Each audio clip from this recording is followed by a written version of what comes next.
Luke chapter 22.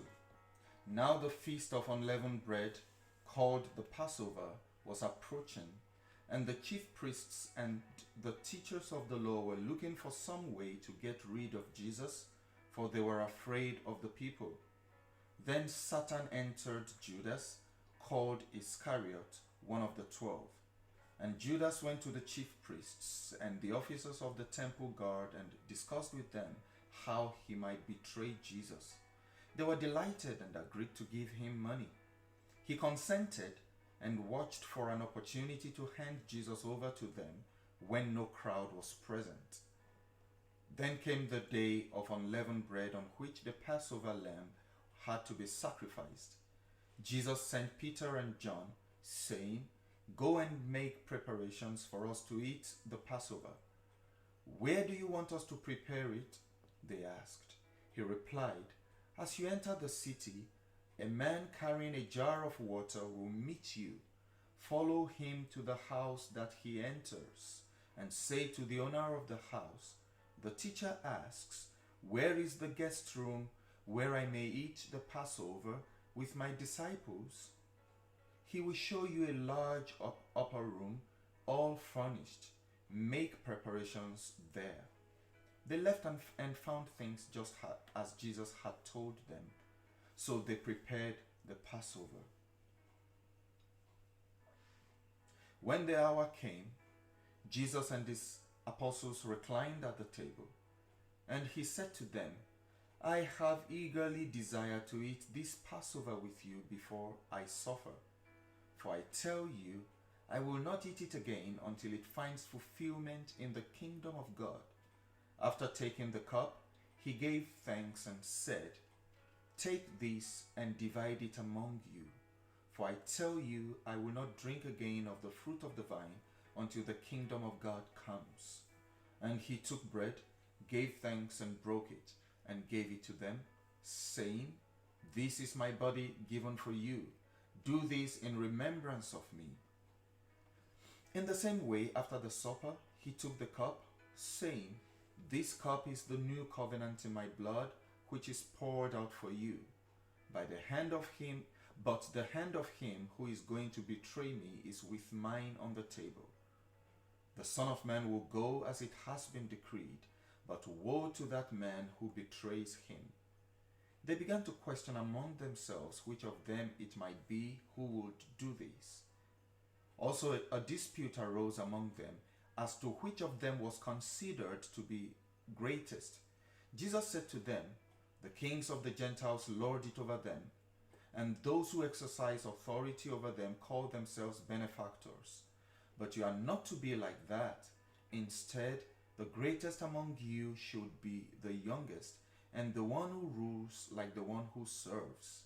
For who is greater, the one who is at the table or the one who serves? You are those who have stood by me in my trials, and I confer on you a kingdom, just as my Father conferred one on me, so that you may eat and drink at my table in my kingdom and sit on thrones, judging the 12 tribes of Israel. Simon, Simon, Satan has asked to sift you as wheat, but I have prayed for you, Simon, that your faith may not fail, and when you have turned back, strengthen your brothers." But he replied, "Lord, I am ready to go with you to prison and to death."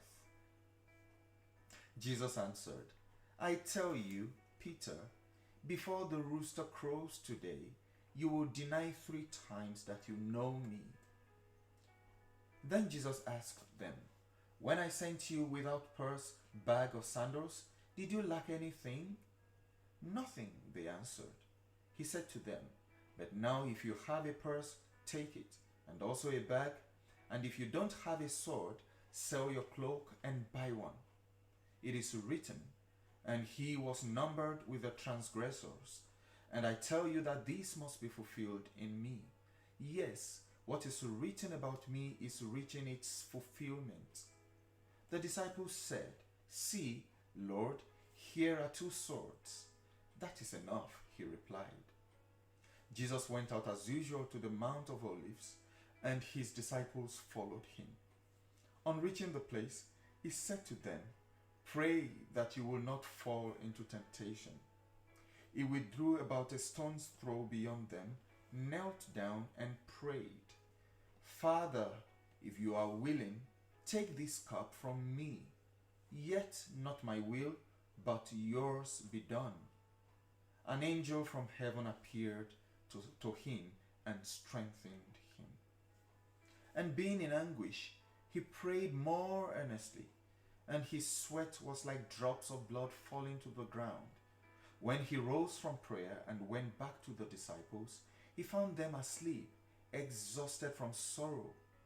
"Why are you sleeping?" he asked them. "Get up and pray so that you will not fall into temptation." While he was still speaking, a crowd came up, and the man who was called Judas, one of the 12, was leading them. He approached Jesus to kiss him, but Jesus asked him, "Judas, are you betraying the Son of Man with a kiss?" When Jesus' followers saw that what was going to happen, they said, "Lord, should we strike with our swords?"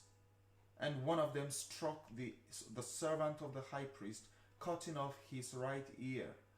But Jesus answered, "No more of this." And he touched the man's ear and healed him.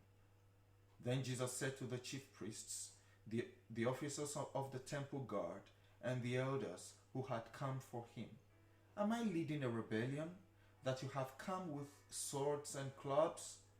Every day I was with you in the temple courts, and you did not lay a hand on me. But this is your hour when darkness reigns." Then seizing him, they led him away and took him into the house of the high priest. Peter followed at a distance. But when they had kindled a fire in the middle of the courtyard and had sat down together, Peter sat down with them. A servant girl saw him seated there in the firelight. She looked closely at him and said, "This man was with him." But he denied it. "Woman, I don't know him," he said. A little later, someone else saw him and said, "You also are one of them." "Man, I am not," Peter replied. About an hour later, another asserted, "Certainly this fellow was with him, for he is a Galilean." Peter replied, "Man, I don't know what you're talking about." Just as he was speaking, the rooster crowed.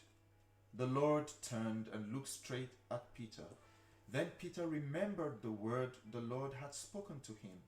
"Before the rooster crows today, you will disown me 3 times." And he went outside and wept bitterly. The men who were guarding Jesus began mocking and beating him. They blindfolded him and demanded, "Prophesy, who hit you?" And they said many other insulting things to him. At daybreak, the council of the elders of the people, both the chief priests and teachers of the law, met together, and Jesus was led before them. "If you are the Christ," they said, "tell us." Jesus answered, "If I tell you, you will not believe me, and if I asked you, you will not answer. But from now on, the Son of Man will be seated at the right hand of the mighty God." They all asked, "Are you then the Son of God?" He replied, "You are right in saying I am." Then they said, "Why do we need any more testimony?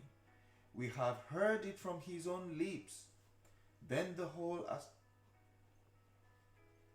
Sorry, that's the end of chapter 22. God bless you.